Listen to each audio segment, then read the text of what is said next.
Halo semuanya, apa kabar? Saya Beta Yusnital Farida dari program studi S1 Kesehatan Masyarakat Sekolah Tinggi Ilmu Kesehatan Indonesia Maju dalam rangka memenuhi tugas pada mata kuliah Psikologi Kesehatan. Saya ingin menjelaskan tentang materi intelijensi atau kecerdasan. Yuk disimak. Pengertian intelligence atau kecerdasan itu, intelligence atau kecerdasan adalah suatu pemahaman dan penyelesaian terhadap masalah secara tepat. Menurut David Wexler, intelligence adalah kemampuan untuk bertindak secara terarah, berpikir secara rasional dan menghadapi lingkungannya secara efektif. Jadi, intelligence atau kecerdasan itu bisa dilihat dari cara berpikir, cara bertindak, cara seseorang menghadapi masalahnya ya. Jadi nggak cuma dari satu aspek, tapi kecerdasan itu dari berbagai aspek bisa kita lihat. Kecerdasan tidak dapat diamati secara langsung, melainkan harus disimpulkan dari berbagai tindakan nyata yang merupakan manifestasi dari proses berpikir rasional itu. Seperti apa yang dikatakan Albert Einstein, kalau sebenarnya pada dasarnya semua orang itu cerdas, tapi kita tidak bisa menilai kecerdasan seekor ikan dari cara dia memanjat pohon, bukan? Jadi, kecerdasan itu harus kita amati tidak hanya dari satu waktu, tapi dari cara dia menyelesaikan masalahnya, dari cara dia berpikir, dan memanifestasi ke dalam kehidupan nyata pola pikirnya itu.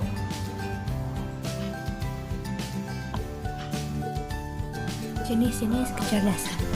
Ternyata kecerdasan dibagi menjadi beberapa jenis. Hal tersebut berkaitan dengan penggunaan otak kanan atau otak kiri kita yang lebih dominan. Yang pertama ada kecerdasan verbal, numerikal, spasial, penalaran, kelancaran, kecepatan perseptual. Yang selanjutnya ada kecerdasan linguistik, musikal, logis, matematik, spasial, kinestetik, intrapersonal, dan interpersonal. Hal-hal yang berhubungan dengan kecerdasan seseorang ada keturunan atau genetik. Penelitian membuktikan bahwa korelasi nilai tes IQ dari satu keluarga sekitar 0,5 atau 50%. Dengan kata lain, taraf kecerdasan dalam satu keluarga kandung memiliki sekitar 50% kesamaan. Di antara dua anak kembar, korelasi nilai tes IQ-nya sangat tinggi, sekitar 0,9 atau 90%.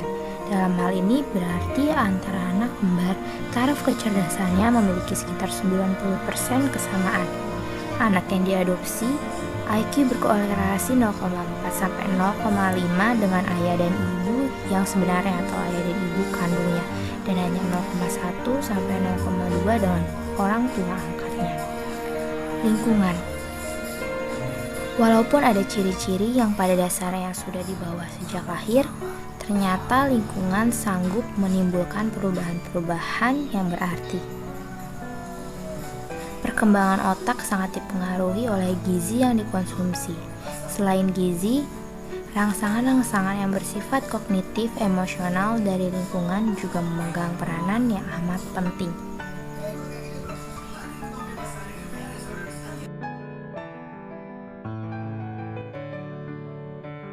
Berdasarkan teori Thurston, terdapat 7 faktor dasar kecerdasan. Yang pertama ada verbal comprehension atau kemampuan dalam memahami kata-kata. Yang kedua ada word fluency atau kemampuan dalam mengucapkan kata. Yang ketiga ada number, yaitu kemampuan memecahkan masalah dengan angka. Yang keempat ada space atau kemampuan ruang. Yang kelima ada memory, yang berarti kemampuan dalam mengingat. Yang ketujuh ada perceptual, yang berarti kemampuan dalam mengamati atau menafsirkan sesuatu. Yang terakhir ada reasoning atau kemampuan dalam penalaran.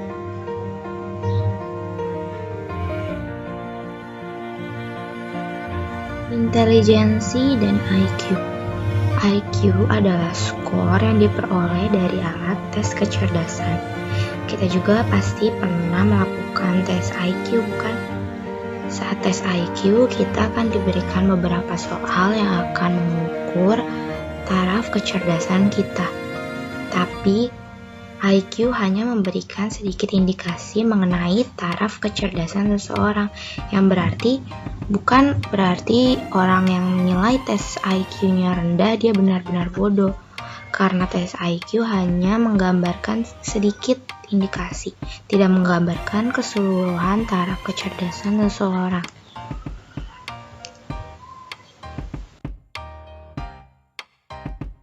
Intelijensi dan kreativitas. Kreativitas merupakan salah satu ciri dari perilaku yang intelijen, karena kreativitas juga merupakan manifestasi dari suatu proses kognitif. Skor IQ yang rendah memang diikuti oleh tingkat kreativitas yang rendah, namun tidak ada korelasi IQ tinggi dengan kreativitas yang tinggi.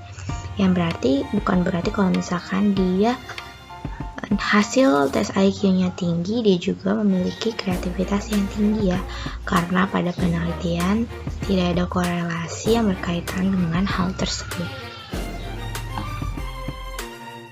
Kecerdasan emosional. Menurut Shapiro tahun 1997, kecerdasan emosional adalah suatu kemampuan memantau diri sendiri dan orang lain, serta menggunakan informasi untuk mengarahkan pikiran dan tindakan. Sedangkan menurut Cooper tahun 2000, kecerdasan emosional merupakan kemampuan merasakan, memahami, menerapkan kepekaan emosi sebagai energi, informasi koreksi, dan juga pengaruh.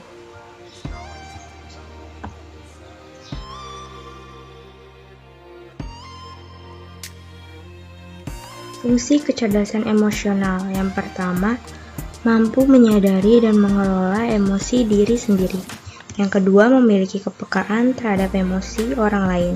Yang ketiga, mampu merespon dan bernegosiasi dengan orang lain secara emosional. Yang keempat, memotivasi diri. Yang kelima, kemampuan mengungkapkan perasaan, kesadaran, serta pemahaman tentang emosi dan kemampuan untuk mengatur dan mengendalikannya.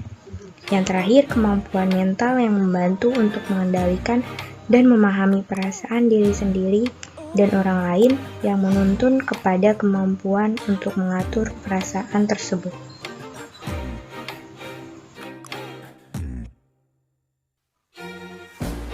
Ciri-ciri kecerdasan emosi menurut Goleman 1996.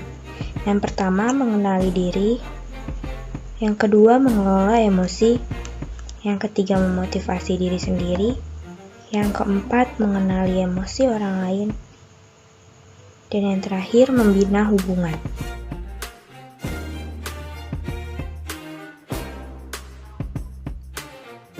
Kecerdasan spiritual.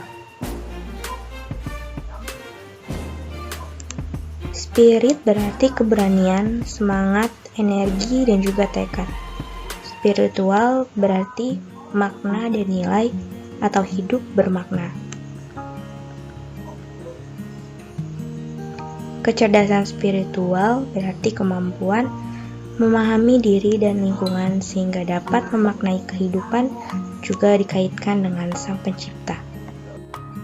Jadi, kesimpulan dari materi intelligence atau kecerdasan pada mata kuliah psikologi kesehatan kali ini adalah untuk mencapai kesuksesan hidup tidak hanya ditentukan oleh kecerdasan intelektual, akan tetapi juga kecerdasan emosi dan spiritual, di mana ketiga aspek tersebut harus dalam keadaan yang seimbang.